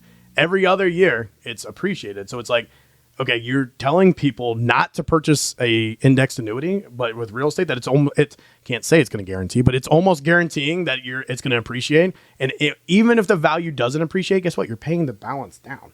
So like I always show like a graph, like so if your home value is continuously going up, you're not gonna be able to see my hand when I do this, but if it continues to go up, then and you're paying your mortgage balance down, well, if it drops a little bit like this, it doesn't matter because this is always going down. So you're still always creating equity. So it's just a dumb concept that he just tells people.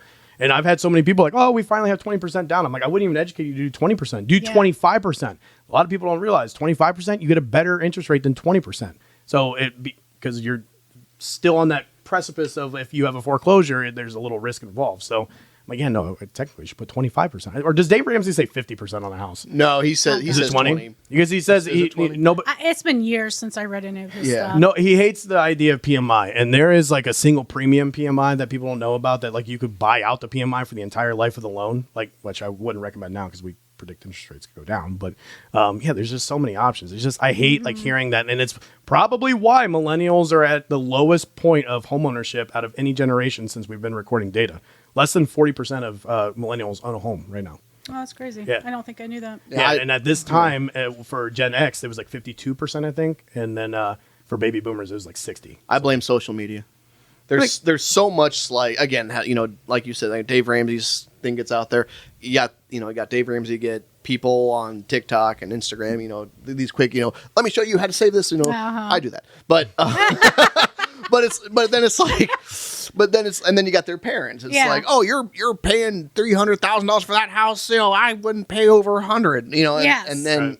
and so they're. Like I said, they read the headline, they don't read the article. Mm-hmm. And so they get their information based off of that instead of listening to professionals who like know them, they have built that trust. And so then it's just like they're setting themselves up for failure, I feel. Yeah. And know the market because Right. like our market here is different than absolutely. Cleveland, Columbus, It's or totally pick a different. state. Yes. So it's really lumping yeah. stuff together and it really shouldn't be. Right. I mean, it's great. It's great to read if you understand it's general. I'm such an advocate for like if you're buying in our area, you have to work with an agent that is on the board, that is from here, That is lives here, works literally here. like so when people was like, will you show me a house in I don't know Akron? I can. My license gives me permission to do so, but I'm not going to. Yeah, I don't know the market that well. Right? Like I don't know that market, Right. So for me, it's like Holmes County, and it sounds big, but it's 45 minutes. But really, it's not that big. I mean, from my house to Worcester's 30. Yeah. So it's really not Well, that people big from deal. Akron are like, ew. 30 minutes. Yeah. What are you stuck in traffic? Well, there was a buggy. Yeah, there was a buggy and some tractors. And some horse poo. Yeah, we're good. But that's it. Like so when you see, and I'm not trying to be mean, but when you see an agent says I cover Northeast Ohio, It's like how? Yeah, Yes. you just can't. And like, then even if you switch your mind from an agent to like business, how is that efficient that you're driving an hour and a half for a home inspection and then you're driving another hour and a half? You just wasted, I don't want to say wasted, but 3 hours of driving. Right. Plus about 2 hours, 3 hours of the home inspection. That's your day. Yeah. So how are you showing other houses? How are you trying to get listing appointments? Very good point. It's just not efficient. Yeah, perfect example. And it's why you should use a local agent, especially down here. I had a listing agent call me about 3 years ago trying to save a deal. The lender and the buyer, or the lender and the agent, were from the Cleveland area, which, again, fine, no big deal. But they were buying a manufactured home down here. Fine, no big deal. Good. Okay. Well, depending on the loan program, might need a structural engineer. Make sure the HUD plates are visible, right? It has to be a certain, technically, certain year. They went USDA. So just recently, USDA allows manufactured homes, actually literally starting, I think, next week. I mean, we've been at a pilot program, but now it rolls out for everybody, I think, next week. Isn't But like a certain year? so it's, I think it was just announced this week. It's like 20 some years from when you close the loan. So essentially it's like, it's got to be a newer manufactured home, like 2000s and That's what I something. think. It was like, oh, So longer, 3 yeah. And it's going to keep moving. So as the year goes on, so in 2026, it'll change. Oh, Right. I gotcha. Yeah. Okay. Yep. Which, anyway, so I was like, no, you cannot do a USDA loan on a manufactured home. You just can't. Now you could. It was brand new, but nobody. Right. Yeah, that was it. And they lost earnest money. They lost their. Well, they didn't lose earnest money because they got that back, but they lost inspection. They already paid for the appraisal and like all this. And I'm like, it's kind of important. Like working with somebody down here understands that manufactured homes, and that's where we live. Our market's a little different than everybody else. So that's good. But wow, we were way too serious for way too long. I know. I don't like that. I was right? ready to start yawning. Yeah, wait. Yeah. Look at, yeah. We don't talk about that. We doing it, huh? Yeah. No, he's intrigued, but no. So, what would be the one last thing before we get a little funny? We got a couple more questions, but what one last thing you want people to know about you? Like Tina Owens Real Estate Firm. Yep. Yeah. What is one thing you'd want them to know? Honestly, I think for me and my agents, we do put our customers first. Yeah. We have conversations. We do weekly trainings. We do monthly, like half-day trainings. So we really take it seriously. It's not like this is a job that we're here just to make some extra cash. It's our career. It's Yeah. it's our livelihoods, and we see our clients every day, whether it be at Rhodey's grocery store or a gas station. So it's not like we're just going to be like, yeah, here, buy this house and then peace out, never see you again. No, like we're going to see you all the time. Yep. So we really do. Customers is our top priority. Good. Awesome. Yeah. Sweet. I like that. Sweet. Yeah. Relationships. Favorite movie of all time. You can give me like one. It doesn't have to. Or give me like three if you can't rate Okay. it. If you can't rate it. Dumb and Dumber. Whoa! Yeah. Yeah. Great. It's 84 Sheepdog. Wait, Yes. What was it? The Departed. Okay. Oh, I love The Departed. Yes, good. I love The Departed. Oh my This gosh. is such good answers. Yeah. And I have a lot. And they're all from like the 90s, but I would say those two are probably my favorite. And we talked. I love Shawshank. Who doesn't? Who doesn't? Yeah. And then I like Roadhouse. Roadhouse. Yeah, I would say That movie is ridiculous. It's when was so the last good. time you watched it? but probably like last year. Okay. It's I watched so it on good. Netflix and I'm just watching. I'm like, this is nuts. Patrick Swayze's awesome. You know what Yeah, movie? You know come what on. movie is irresponsibly bad that my parents just love? Top Gun. Oh yeah. It is so bad. I laughed. I thought like watching it again. And I kind of watched it for the first time ever, like a year ago, and I could not stop laughing. Yeah. It is so ridiculous. Like, Yeah. when was the last time you watched that? Oh Watch it again. yeah. Watch it again. And you're just like, this is just It's ridiculous. probably been a year ago. Oh, it's been a year? Okay, all yeah, right. I it's a just, good I'm movie. like, I'm like asking my mom, like, this was actually a good movie. She's like, Yeah. oh, we loved it. I'm like, God, do you think our kids are gonna look back at like The Dark Knight? Or no, The something Dark like- Knight. No, not The Dark Knight. No, I hope so. No, No, I'm no, saying. yeah. But do we think it's such a good movie? They're gonna look back and say, "This is No. horrible." Are you a big Chris? No, not at all. Don't you say that. I'm not saying it. Because no, they're saying good it. movies. They're like Christopher Nolan. You like Christopher Nolan movies? Uh-oh. I don't know who that is. Oh, The Dark Knight director. Yeah. Oh, okay. So I am Interstellar? awful with names. Oh. Interstellar. Have you seen Interstellar? No. Highly recommend. That's probably, if I had to argue against one of my favorite movies, we take our favorite movies very seriously. Yes. Interstellar is probably my favorite movie. So I named my kid Cooper after that movie. Oh, okay. Yep. I would say the other movie I watch is more of a Christmas movie. God. It's Die Hard. Okay. I thought we were going like Lifetime movie. Yeah. Network. I was about to be like, When I put all up right, my that's Christmas it. tree on, Die Hard is Die on. Hard. Die Hard is on. Die- I'm a Christmas vacation. If you know. Oh, yeah, the that's tree. funny, Yeah, too. yeah. Bend over. I'll show you. Wasn't talking to her, to you. Kiss my ass. Kiss his ass. Merry Oh Christmas. gosh, that's that's a good movie. Okay, that's good. Good. All right. Well, then we always ask. Yeah. So okay, along with the favorite, list of movies, last meal. So if you're, anything. yep, And you last can, one. and you could double dash, so you can have DoorDash pick up multiple places. So yeah, or Oh, and they deliver to Glenmont? we just got it up here, and all of a sudden it's like I had a little cocktails. You're at home, and all of a Yes. sudden you're like Taco Bell sounds good. And you're like $84. Yes. Okay. I would honestly say a really good cheeseburger or a really good pizza, along with either Coors Light and then either Bullet Bourbon or Buffalo Trace. oh, you're breaking my Did you do research on us? Yeah. Yes, no, did you? Buffalo Trace. Because on you're the rocks picking with a like some splash of our water. favorite movies. No. Oh, I nice. love Coors Light. So basically, I'm a dude. He loves Buffalo. Or are we women? Yeah. I don't know which is it. Which is it? We need to know. We need to know. No, we don't. Let None me, of us do. let me join that women's council, and I will tell you. Remember Oscar in the office? Oscar, am I gay? You might be gay. I mean, Yeah. if Brad Pitt insisted, But if he was persistent, Yeah, persistent. I don't know if I would resist. if you were resisting, Brad gosh. Pitt would still try to get to you. You might be gay. You might be gay. You might be a woman. We might be a woman. Oh, wow. Sometimes I cry when that was Kevin. Oh, yeah. Kevin. He's like, that's good. All right, so Good. that's it. Cheeseburger, like any specific cheeseburger. No. I'm gonna just break good your heart. You cheeseburger. ready for this? Yeah. I do not want a cheeseburger at all unless it's from McDonald's or Dairy Queen. Like you could take me to the best cheeseburger you've ever had in your life. I'm like, I don't want it. Oh my god. Isn't that weird? Yeah. I hate cheeseburgers. Like I don't hate them. I just don't like Yeah. them. Like I A just, local Okay. event here, I'll plug the Christian Children's Home. Yeah. Every year they do this grill off where it's best burger. Where we did it last year, we lost. I have some feelings about that. I was in Vegas at our Yeah. mortgage mastermind. So this year, But- I'm skipping. Yep, Nice. and we're gonna win. We're gonna win. Good. And so yeah, they're doing it this year. So they accept people if you want to have your team go out and do that, or just stop on by and eat some free burgers. There's Or we'll like- get you an Alcova shirt and you can just cook with us. Yeah. Okay. cook But you don't with have to us. cook. You just have to hype it up to everybody. Yes. Unless you want to Okay. cook. Yeah. No, I don't want It to. is You a have to- popularity contest. Yeah, it is a I'm popularity very jaded. Yes. I'm a sore loser. So this year we're gonna come in with like the big speakers and Yep, we're just yep. like, Bow, we're bow, just like bow. announcing Yeah. here we come. Dun, Yeah. dun, dun, dun, dun. Burger. Oh yeah. I do love Crown Okay. and Jameson. Just straight up Mixed together. Straight up JMO. Mixed together.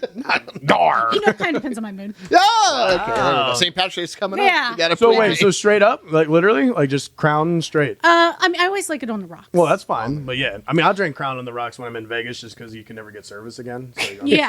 just have a double Now, if Crown it's on the like rocks, vanilla but- Crown, put in some like Oh, Dr. Pepper, yeah. Diet Dr. Pepper. See, like with something. I'm a bourbon drinker, but I'm not like a fan of flavored bourbons. Like, you ever go to Minglewood Distillery?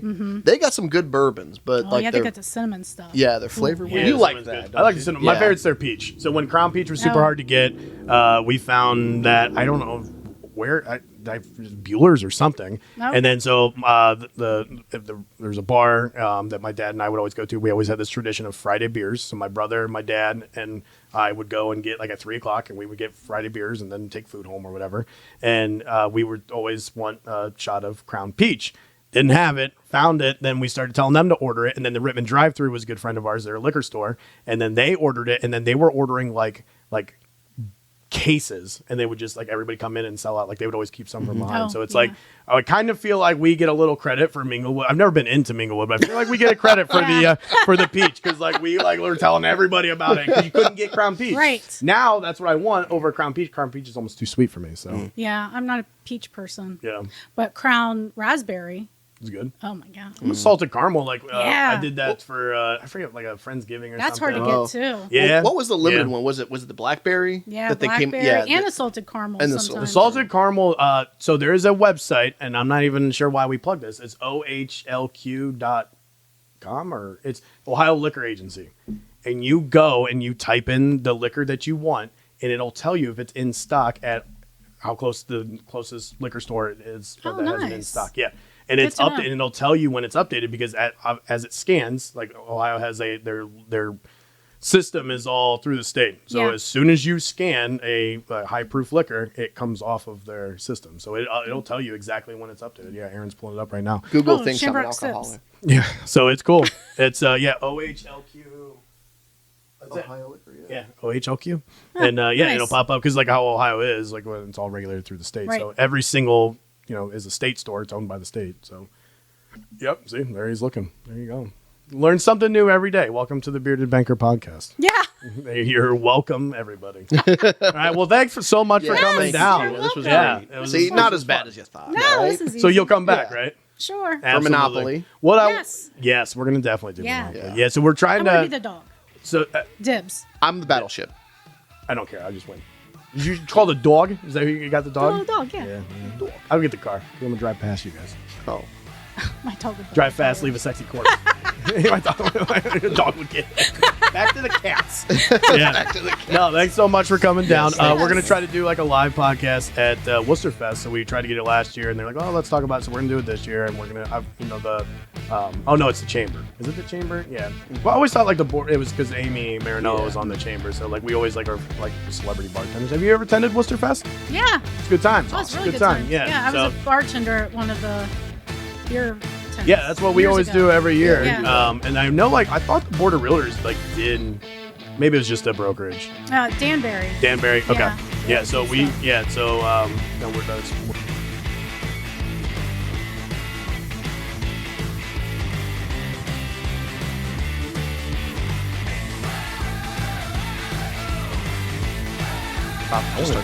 Hey, Junior.